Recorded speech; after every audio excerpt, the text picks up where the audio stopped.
Ang Uhaw na Uwak, muling isinalaysay ni Boots S.A. Pastor. Ito ay inilambag ng Lampara Books.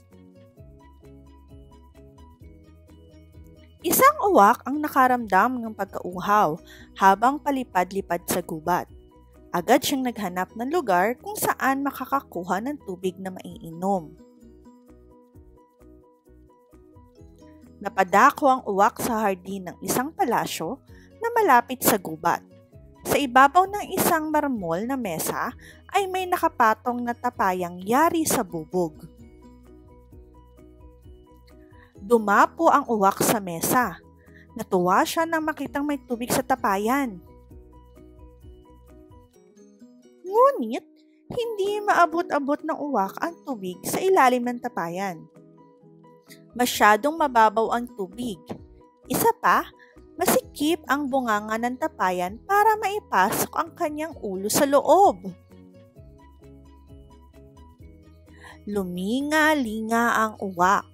Naghahanap ng paraan para malutas ang problema.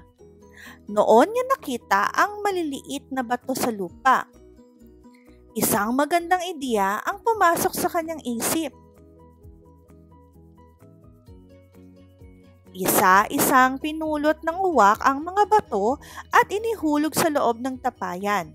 Habang dumarami ang mga bato sa tapayan, ay unti-unting tumataas ang tubig.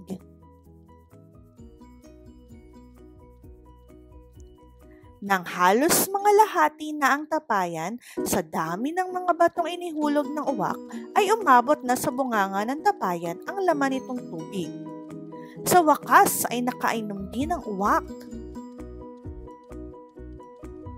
Masayang lumipad uli ang uwak pagkatapos matighaw ang kanyang pagkauhaw. Aral ng kwento, maging maparaan sa mga oras ng kagipitan. Dito nagtatapos ang ating kwento. Maraming salamat sa inyong pakikinig. Paalam!